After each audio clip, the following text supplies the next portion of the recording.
Bienvenue sur EMI, le podcast Be My Media pour éduquer aux médias et à l'information.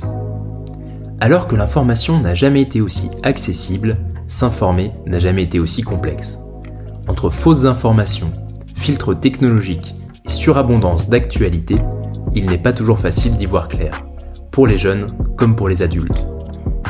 C'est pourquoi nous vous proposons de décrypter, avec nos invités, les grands enjeux de l'éducation aux médias et à l'information. Mais aussi de partager avec vous les clés théoriques, méthodologiques et pratiques pour accompagner vos publics vers une pratique plus éclairée de l'information.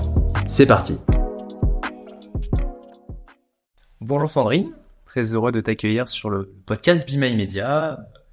On va pouvoir parler avec toi du coup des rapports entre sciences cognitives, psychologie cognitive, information, éducation aux médias, mais tu vas nous en dire beaucoup plus.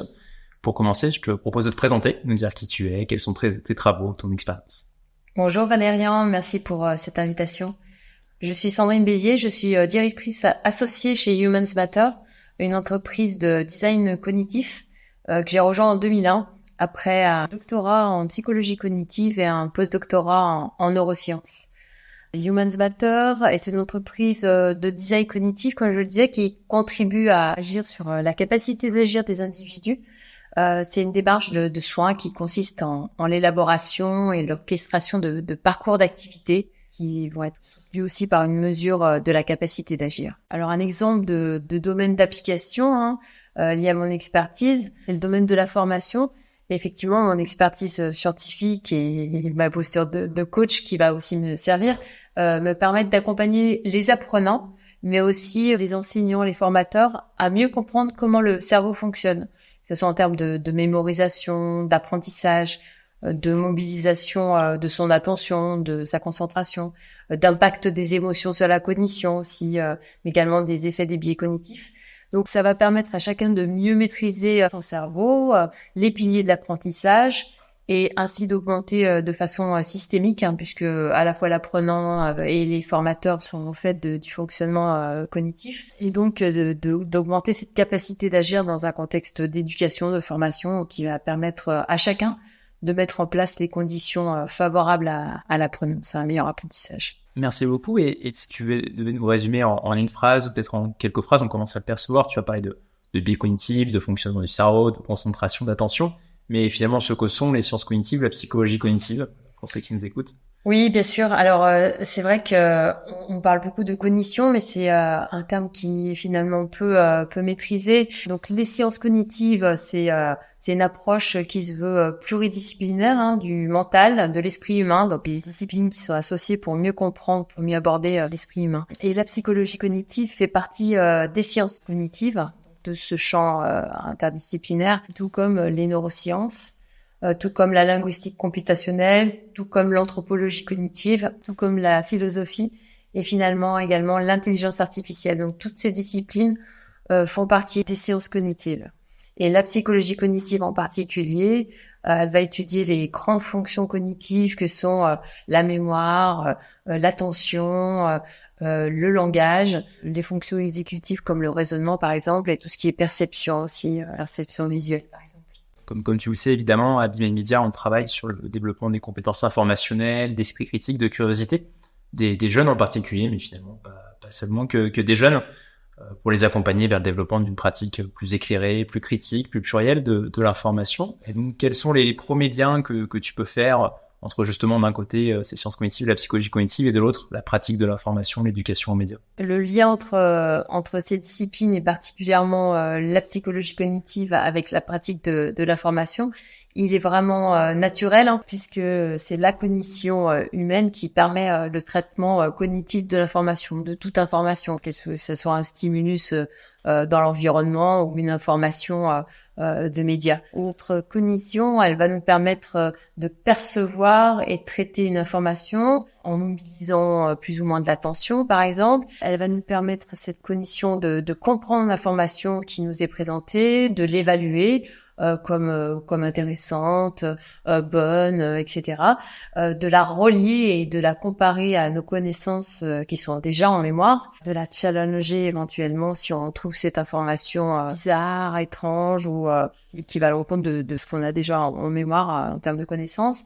Mais cette connexion va également nous permettre de partager, de faire le récit, de transmettre cette information à d'autres. Ça va également nous permettre de la mémoriser et en gros de faire évoluer notre perception du monde avec l'apprentissage de tout un tas de nouvelles informations. Finalement, le lien il est continu tout au long de cette chaîne de réception, de compréhension, d'analyse, de partage de l'information.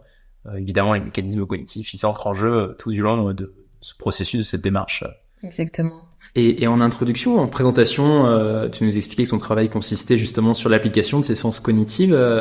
Et est-ce que pour finir cette première phase de présentation, tu peux nous présenter peut-être un projet, nous citer un exemple ? Oui, volontiers un exemple de projet dans lequel je suis engagée actuellement qui me tient particulièrement à cœur. Il y a quelques années, j'ai participé au sein de Humans Matter avec une petite équipe à la création de la fresque du facteur humain.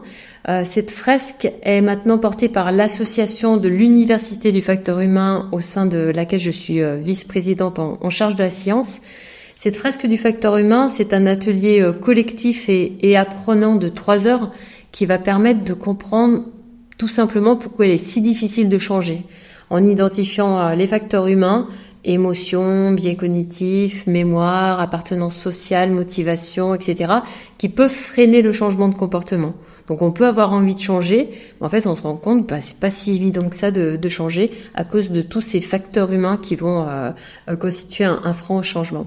Alors cet atelier va justement permettre de croiser les perceptions entre les participants et créer une représentation collective des leviers, petits pas, actions qu'on peut mettre en place, qu'on peut saisir pour changer nos comportements. Ça me semble important que chaque individu possède ces connaissances-là, pas seulement à l'âge adulte, mais également à l'adolescence, voire avant, car ces connaissances, elles vont favoriser le développement du discernement, de l'esprit critique, des stratégies métacognitives qui sont des stratégies qui vont nous permettre de mieux nous adapter à ces situations, à différentes situations. Donc c'est en conséquence des savoirs qui devraient être enseignés à l'école, selon moi. Et puis je finirai par citer une phrase de Henri Laborie, médecin chirurgien et neurobiologiste. Ça c'est une phrase, c'est la dernière phrase du film Mon oncle d'Amérique qui a été tourné en 1980 et écrit par Alain Resnais. Tant qu'on n'aura pas diffusé très largement à travers les hommes de cette planète la façon dont fonctionne leur cerveau, la façon dont ils l'utilisent, et tant qu'on n'aura pas dit que jusqu'ici cela a toujours été pour dominer l'autre, il y a peu de chances qu'il y ait quelque chose qui change. Ça fait particulièrement écho, je pense, aux enjeux d'éducation en médias d'information. Et est-ce que tu pourrais du coup nous partager une première vision finalement au regard de justement tes champs de recherche, tes champs d'action, des enjeux actuels de l'éducation aux médias d'information? C'est des connaissances dont tout le monde devrait être doté, donc qui devraient être transmises dès le plus jeune âge. De cette culture de l'information, culture de la source aussi, de pouvoir développer l'esprit critique dès le plus jeune âge. On voit bien que des disciplines comme la philosophie sont seulement enseignées qu'en terminale et pourtant elles aident à se remettre en question, à se poser les bonnes questions, à prendre du recul sur les choses. Donc ça me paraît complètement pertinent qu'on puisse avoir ce type de matière à l'école. Pour être encore une fois moins sujet à la manipulation parce que finalement les connaissances sur le cerveau, si on n'a pas la possession, les personnes qui conçoivent ces outils, ces informations, ces réseaux sociaux, ces jeux vidéo, enfin toutes ces choses où on passe beaucoup de temps, elles connaissent vraiment parfaitement bien les leviers cognitifs pour qu'on y passe un maximum de temps. Tu as cité les jeux vidéo, les médias, etc. C'est vrai qu'on a du coup des professionnels en connaissance, en conscience du coup de ces outils, de ces mécanismes qui travaillent dessus, alors qu'en effet les acteurs d'éducation média ou clergement d'éducation au grand public, on est beaucoup moins avertis. aujourd'hui, ouais, c'est une réalité. Oui, alors exactement. Hein, c'est Stanislas Dehaene qui disait que les enseignants connaissaient mieux le fonctionnement de leur voiture que le fonctionnement du cerveau des apprenants. Mais peut-être que les choses ont évolué depuis que cette phrase a été dite. Je crois que c'était il y a quelques années quand même, une dizaine d'années peut-être. Mais donc ça progresse. Je pense que les enseignants, les formateurs ont cette volonté, ce souhait de mieux comprendre comment transmettre l'information de cerveau à cerveau. Mais comme je le disais tout à l'heure, c'est pas si évident de prendre une recherche académique et de l'appliquer directement. C'est pas forcément probant. Et en même temps, ça véhicule beaucoup de fausses informations également dans ce terrain-là, dans ce champ disciplinaire-là, qui sont les neuromythes, des informations erronées sur le fonctionnement du cerveau qui peuvent au contraire favoriser les fausses croyances, l'impuissance apprise, etc. Quels sont justement peut-être ou les plus grands neuromythes, enfin les plus répandus en tout cas aujourd'hui? Par exemple, on apprend à des âges critiques et qu'après, donc, ça laisse penser qu'à certains âges, on ne peut plus apprendre de nouvelles choses, alors qu'on a montré la naissance de nouveaux neurones tout au long de la vie. Donc, ça, c'est un neuromythe qui a la peau dure, ou le fait qu'on soit cerveau droit, cerveau gauche, enfin, ces choses-là qui font penser que soit un individu peut être créatif, mais il y a des individus qui ne le sont pas. Donc, après, on se met dans des cases. Et on peut catégoriser le monde de cette façon en s'empêchant d'être quelqu'un d'autre. Un premier thème qui avait vraiment retenu notre attention chez Be My Media, c'était cette question de la confiance dans l'information et finalement du comment notre cerveau, évidemment, il participe à la construction de cette confiance, comment elle se construit, quels sont les mécanismes qui interviennent pour construire cette confiance. Est-ce qu'on peut commencer par là, peut-être en tout cas poursuivre par là cet échange? Est-ce que tu peux nous en dire un petit peu plus? Oui, en fait, la confiance que l'on veut avoir en les gens ou en les informations, provient aussi de notre histoire de vie, de nos interactions. On est des animaux sociaux avant tout, donc on s'attache au regard de l'autre et c'est ce qui fait que notre vie a du sens aussi, le regard de l'autre. Donc on est influencé par certaines personnes qui comptent davantage pour nous. Enfin, je pense tout particulièrement à nos parents. Si nos parents, par exemple, lisaient tel ou tel média, on va avoir une sorte d'attachement aussi à ce média. Si nos études nous ont fait aussi nous tourner vers telle ou telle ressource plutôt que telle autre, on va avoir aussi cette confiance particulièrement développée. Si la ligne éditoriale d'un média, ou en tout cas sa réputation, est en ligne aussi avec nos valeurs, nos convictions, on va avoir confiance a priori.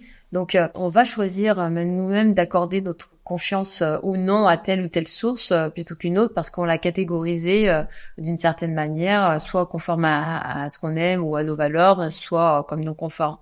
Donc, un des mécanismes du cerveau, effectivement, c'est la catégorisation des choses pour décomplexifier un peu le monde, pour le simplifier dans son traitement. Donc, on a l'habitude de catégoriser avant c'était peut-être dangereux, pas dangereux, pour pouvoir fuir le danger, mais c'est resté avec plutôt j'aime ou j'aime pas. Donc, on peut avoir confiance a priori en certaines sources plutôt que d'autres. Même si au fond, il faudrait les challenger un peu plus. Tu me disais il y a quelques minutes en effet que notamment les acteurs aujourd'hui, les grandes plateformes, les réseaux sociaux en particulier sont devenus des experts de ces neurosciences. Et évidemment, leurs algorithmes, toute leur technologie jouent, j'imagine, dans la construction de notre confiance vis-à-vis des sources d'informations qu'ils nous proposent, par exemple dans l'étude d'actualité des réseaux sociaux. Donc, tu nous en dirais un peu plus comment ils s'y prennent, sur quel mécanisme, quel ressort aujourd'hui ils jouent en particulier justement pour déconstruire cette confiance. En fait, déjà, le but de ces réseaux, c'est qu'on passe un maximum de temps dessus.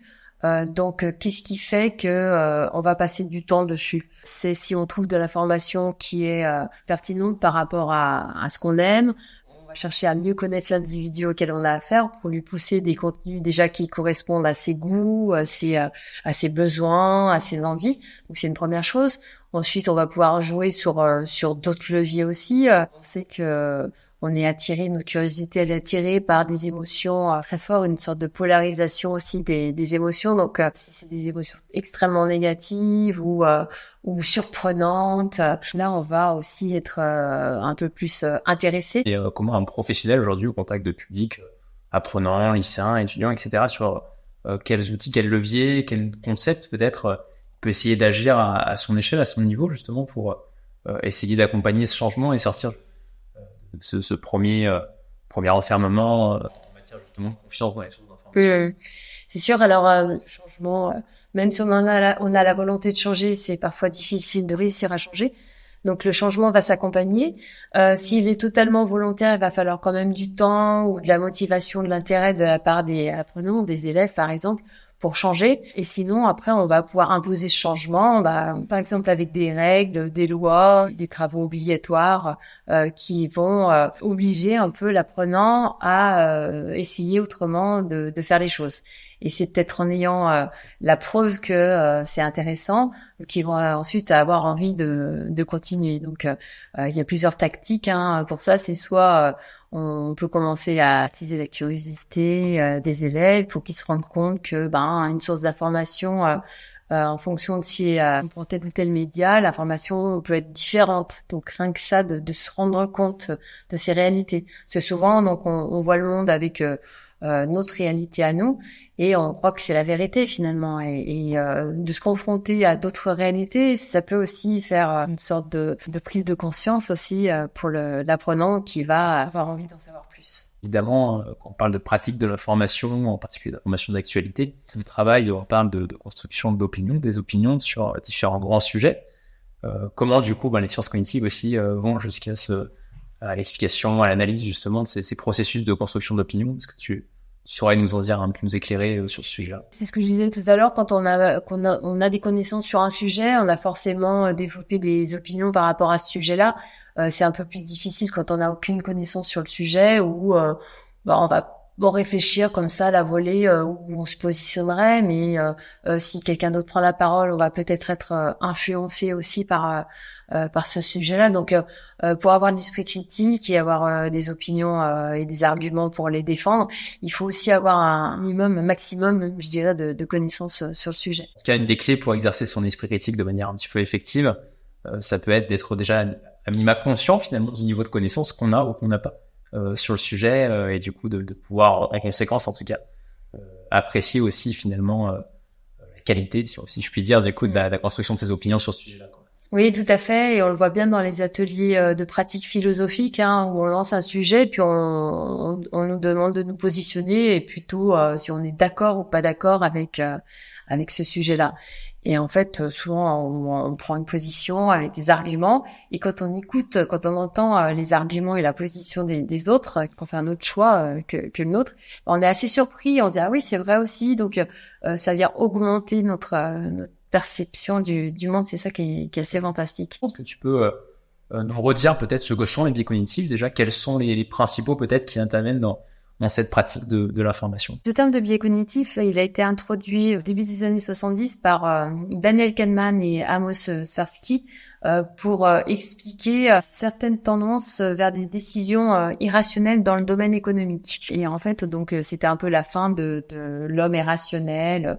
Il se base sur des données fiables pour décider. Or, effectivement, on montrait que des choix pouvaient être faits de façon totalement aléatoire sans se baser sur les données chiffrées, par exemple, qui pouvaient être fournies. Alors souvent, ces biais, ils peuvent intervenir quand le cerveau est saturé, quand il a trop d'informations à gérer. Donc là, on filtre ces informations-là. Donc on a tendance à écarter certains types d'informations. Quand on a trop d'informations à retenir aussi, on va aller au plus vite, au plus simple, au strict nécessaire. Quand on a peu de temps à notre disposition aussi, donc la nécessité d'agir vite. Donc on va vite tirer des conclusions également sur les choses. Et bien sûr, notre cerveau également est une machine à donner du sens. Donc quand on manque de sens avec certaines informations ou on n'a pas toute l'information justement nécessaire, on a tendance à remplir les données manquantes sans vraiment savoir si c'est vraiment les vraies données. Du coup, quels sont peut-être les biais cognitifs principaux, s'il y en a, sur lesquels reposent ces technologies aujourd'hui? Je pense que un des biais dont il faut avoir conscience, c'est le biais de simple exposition. En fait, plus on répète une information, même si au début elle a l'air un petit peu bizarre, en fait, le fait de la répéter, elle va nous paraître possible. Donc, il faut se méfier aussi parce que les fake news peuvent se baser là-dessus aussi. À force de voir une information, après on peut la considérer comme vraie. Un autre type de biais, ça peut être aussi l'effet de cadrage, hein, la façon dont on présente une information peut avoir du poids sur la suite. Ça peut être un titre très accrocheur. On sait qu'on va avoir peut-être un peu la flemme d'aller lire un article complet. Peut-être que on va jouer là-dessus en mettant un titre très accrocheur et au final, on va se suffire. Le titre va suffire et on va se baser uniquement là-dessus. Alors peut-être que le contenu de l'article entier, si on l'avait lu entièrement, il y aurait eu plus de nuances aussi.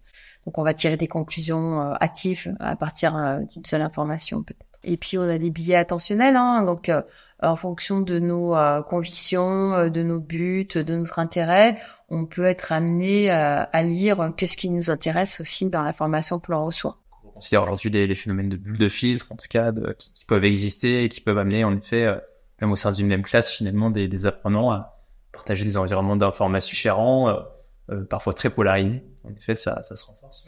Tout à fait. C'est vrai que avec les algorithmes, on a tendance aussi à se relier à des personnes qui pensent comme nous, qui ont les mêmes goûts que nous, les mêmes centres d'intérêt que nous, et on pense que du coup, c'est une majorité de monde finalement. Donc, on se prive d'autres réalités.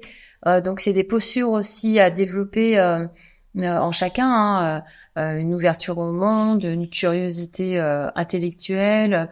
Une remise en question aussi, avoir une prise de recul nécessaire pour se dire peut-être que je suis pas complètement juste sur ça et peut-être que je dois en remettre en question. Peut-être pour terminer cette séquence des biais cognitifs, tu l'as rapidement évoqué, mais en effet, ils contribuent au succès de certains phénomènes de désinformation. Aujourd'hui, en tout cas, les acteurs qui sont à l'origine de la production et de la propagation de cette désinformation, évidemment, ils sont, j'imagine, pris en conscience aussi finalement de tout ce fonctionnement du cerveau et toutes les sciences qui y sont attachées. Est-ce que tu peux là aussi peut-être partager quelques biais qui entreraient particulièrement en jeu en la matière? Oui, c'est vraiment le fait d'être surexposé à des idées qui sont contraires aux nôtres et qu'ensuite qui vont paraître comme cohérentes. Le fait que dans notre quotidien on manque de temps et on manque aussi, on est souvent dans des systèmes de pensée automatiques. Qui font qu'on n'a pas forcément ces espaces attentionnels pour cette prise de recul nécessaire et qui nous permettraient de nous débiaiser nous-mêmes. Et ce qui est étonnant, c'est qu'on voit toujours mieux les biais cognitifs chez les autres. On se dit mais comment il a pu faire ces erreurs? On voyait bien qu'il y avait ça ou ça qui allait pas. Mais pour nous-mêmes, on a une difficulté quand même de voir nos propres biais cognitifs. Voire même c'est un biais cognitif également, c'est le biais de la tâche aveugle, c'est de penser que les autres ont des biais cognitifs, mais pas nous. On est suffisamment rationnel pour ne pas avoir de biais cognitifs. Donc c'est un biais cognitif en lui-même. Les biais cognitifs sont aussi de partout, hein. Les réseaux sociaux vont jouer sur abondance d'informations, ce manque de temps, etc. vont saturer le cerveau, donc les limites du cerveau. Notre cerveau est limité en termes de capacité de traitement, et on va jouer là-dessus en fait pour tromper le lecteur. Et est-ce qu'on peut considérer que plus on est exposé à des informations, à de l'information, plus nos biais ont tendance du coup à s'exercer pour justement nous permettre de faire face à ces flux d'informations? C'est peut-être pas tant le fait d'être exposé à régulièrement de l'information, mais c'est plus d'informations que notre cerveau est capable d'en traiter, plus le fait de ne pas avoir imaginé que ces informations pouvaient être fausses. Donc on va tout considérer comme vrai, comme acquis, et on va avoir toutes ces informations au même niveau, qu'elles soient vraiment anecdotique ou au contraire très importante. Donc c'est ça aussi le problème, c'est que tout est au même niveau et mélangé.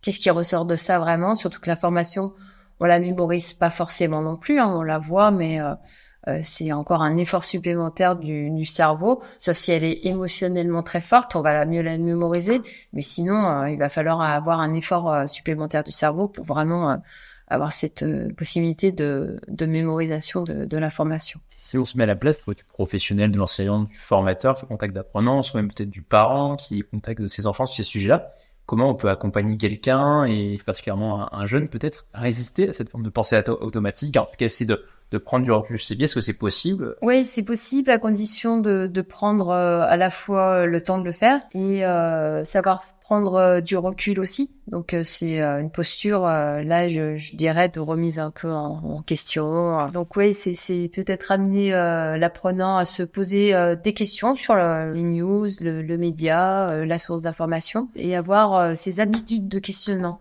Donc c'est pas une seule fois, mais se dire bah tiens, à chaque fois que tu lis une information, surtout si elle te semble un peu étrange, essaye de se questionner sur mais c'est quoi l'intention de cette information, qu'est-ce qu'elle cherche à faire, c'est lié à quel média, quel type, si je dois le catégoriser, c'est un peu cette culture du média, de la source. Peut-être inviter aussi à croiser avec nos connaissances en mémoire. Qu'est-ce que tu penses de ça? Regarde de ce que tu savais déjà, avec d'autres informations aussi, d'autres regards. Donc c'est un peu intéressant de faire aussi en collectif pour interroger plusieurs apprenants et puis de dire toi qu'est-ce que tu penses de ça, pour aussi que chacun s'entende aussi et entende les différentes postures par rapport à une news.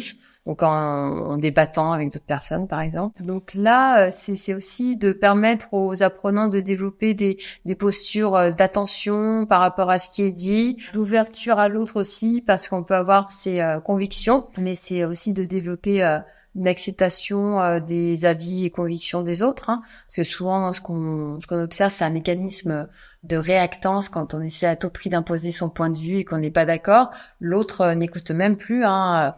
Forme de rupture de l'écoute et du dialogue, hein. Et donc c'est un mécanisme psychologique de défense tout simplement. Et je pense qu'en accompagnant aussi les apprenants à développer cette écoute de l'autre, de développer des arguments pour défendre ses convictions, de s'interroger sur ce qu'on pense des arguments des autres, ça peut être aussi enrichir les autres. Peut-être que c'est un neuromythe, mais c'est vrai que depuis plusieurs années, on travaille en profondeur sur ces sujets-là, ces enjeux-là.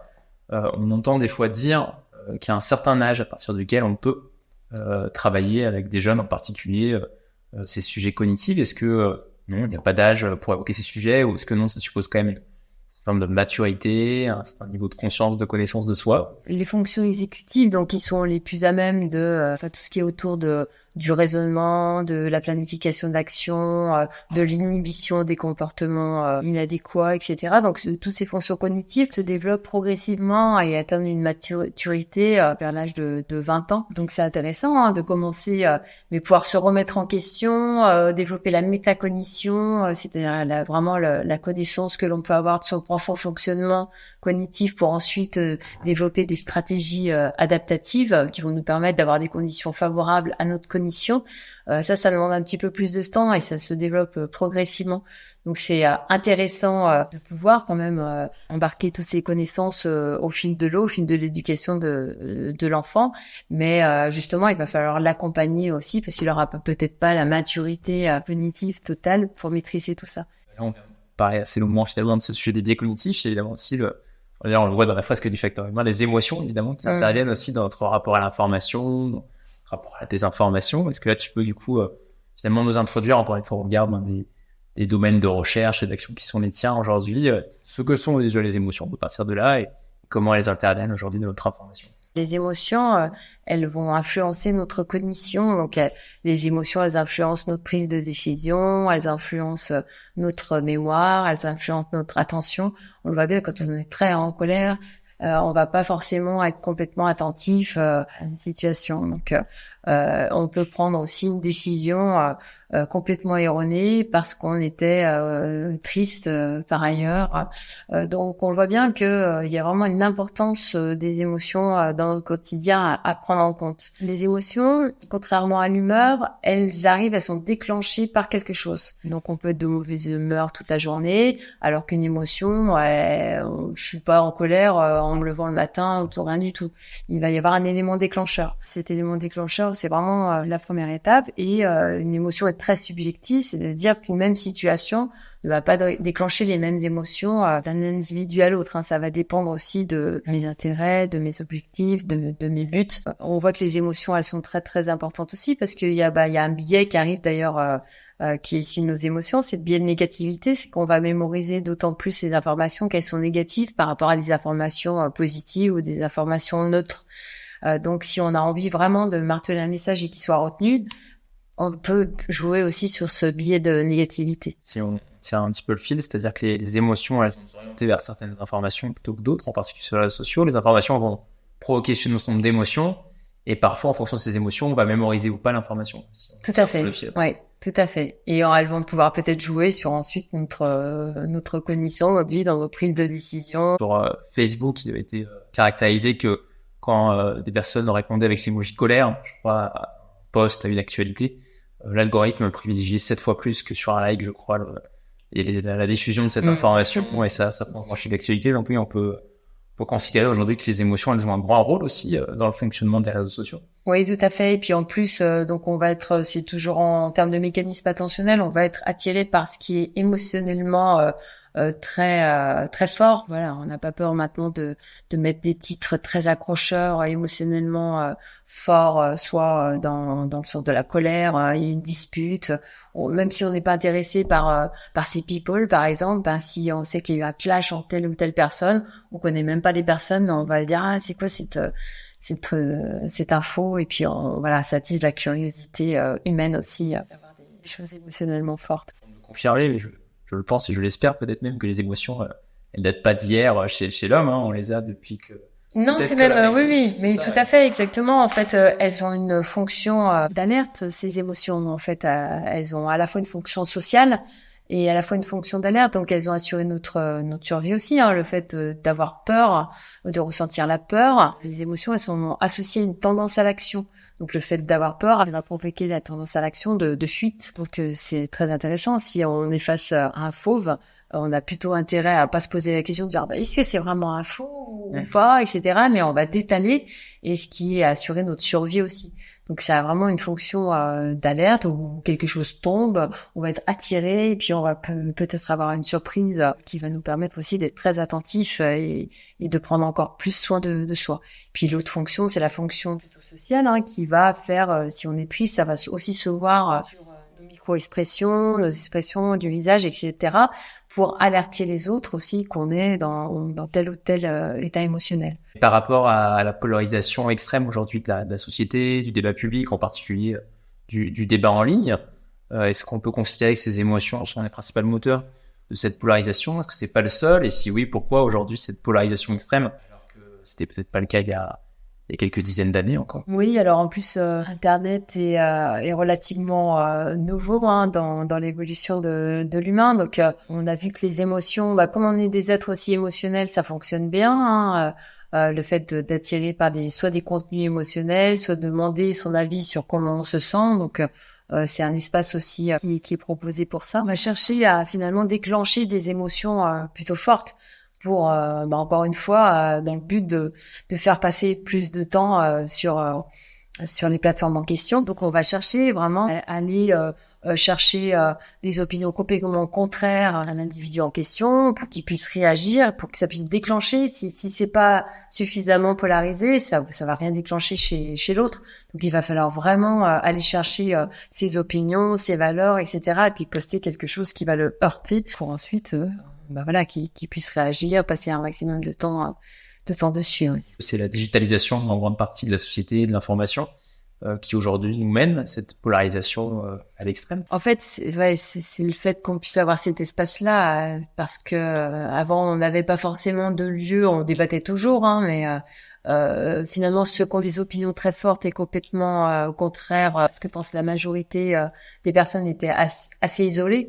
Mais là, sur les réseaux, par exemple, elles peuvent se sentir moins seules et avoir plus de poids aussi. Donc, c'est ça aussi un peu le problème. C'est finalement l'opinion complètement divergente et grotesque n'est plus seule et plus entendue, mais elle prend beaucoup plus de place aussi qu'auparavant. Et tout le monde peut se faire entendre, ce qui est aussi intéressant. Un axe pédagogique, justement, qu'on peut travailler une fois qu'on s'est redonné le temps de l'information, on a repris avec les apprenants, avec les fondamentaux, méthodologiques, qu'on a pu introduire ces enjeux de métacognition, ça peut être aussi d'instituer un cadre de débat en ayant au préalable connaissance de ces différents éléments, pour justement permettre d'avoir un débat, d'avoir une confrontation des idées, mais qui soit pas le fruit d'une polarisation initiale et extrême peut-être des opinions, quoi. Oui, exactement. Ça serait justement de créer les conditions favorables au débat. Donc, en instaurant un cadre de fonctionnement entre les personnes, avec des règles, comment on va travailler en collectif, comment on va débattre en collectif, donc ce qu'on veut pas. Et puis, si on s'entend sur ce cadre, ensuite on peut lancer le débat, revenir au cadre s'il y a des dérapages.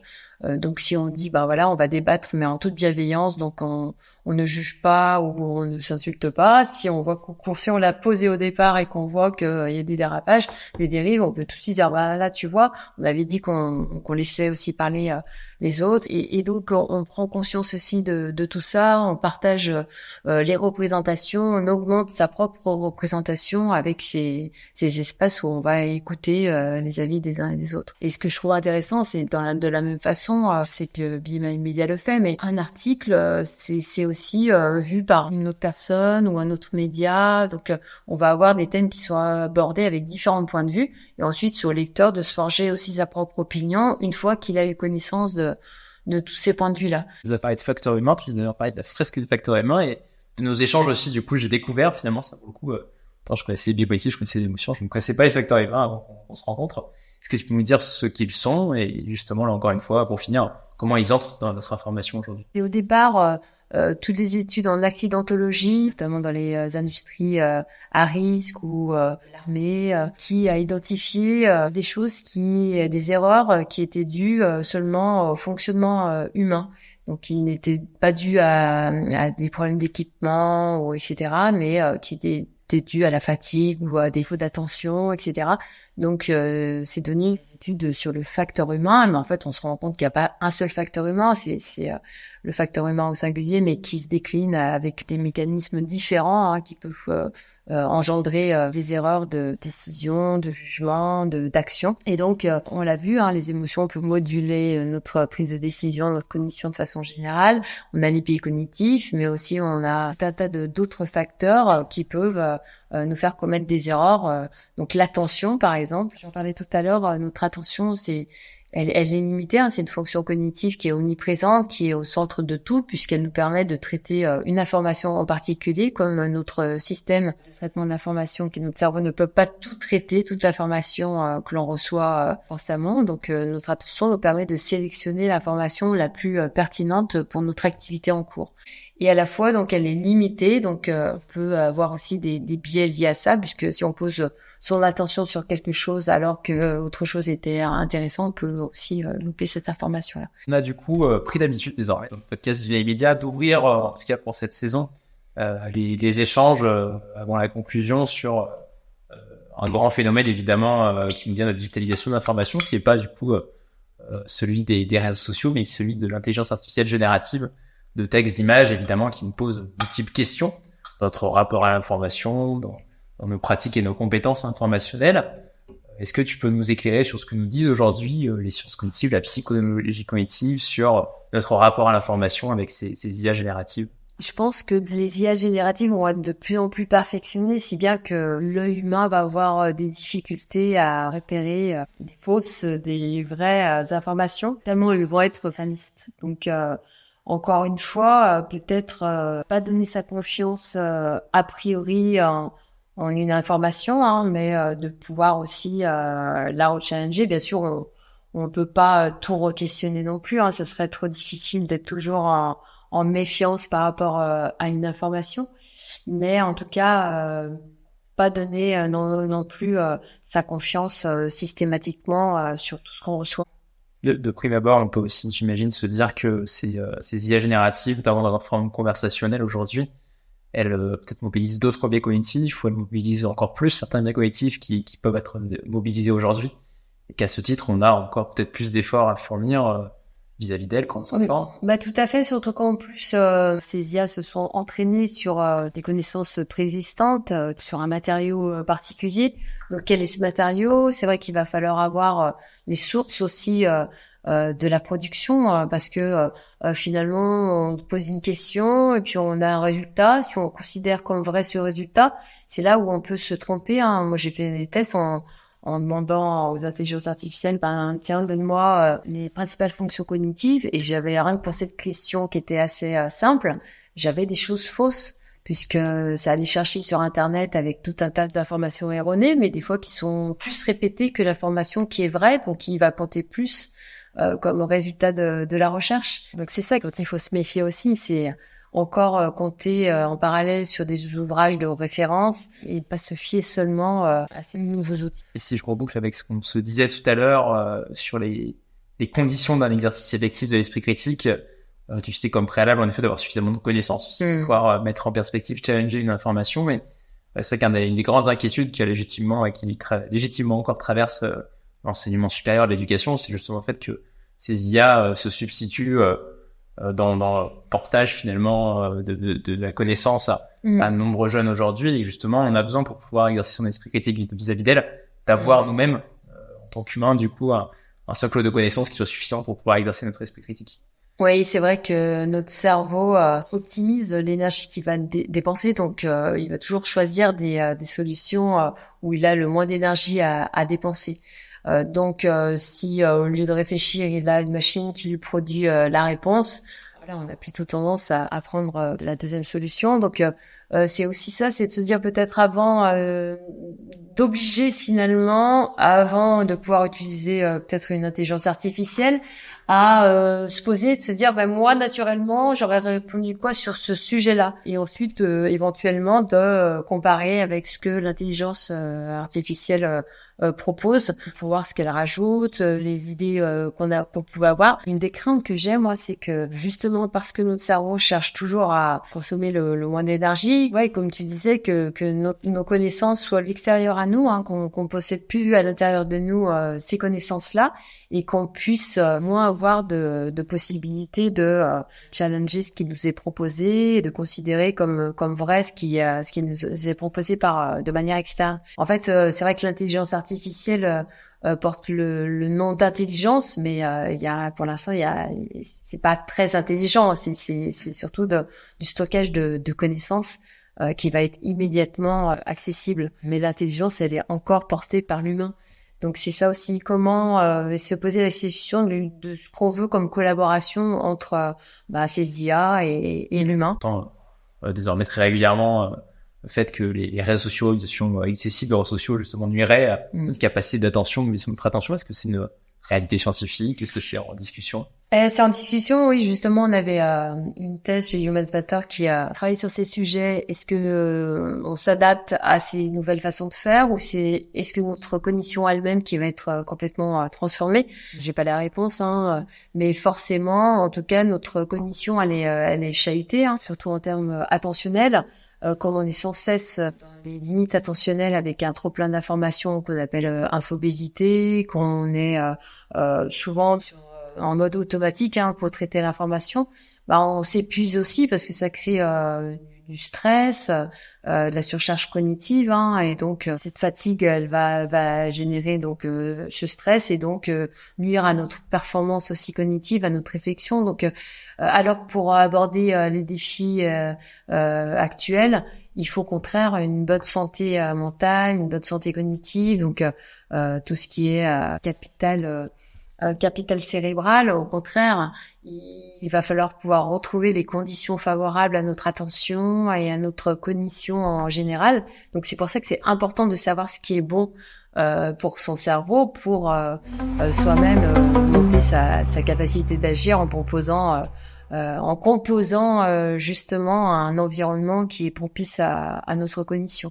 Pour conclure, si tu devais donner un conseil vraiment pratique, une recommandation assez pragmatique à partir justement de ces savoirs, ces connaissances, ces concepts dont on vient de discuter, qui sont absolument passionnants, quel serait ce conseil pratique que tu pourrais donner à nos auditeurs? Donc, encore une fois, ces professionnels de l'éducation aux médias, ces parents, ces enseignants, ces formateurs qui aujourd'hui se frottent à tous ces enjeux.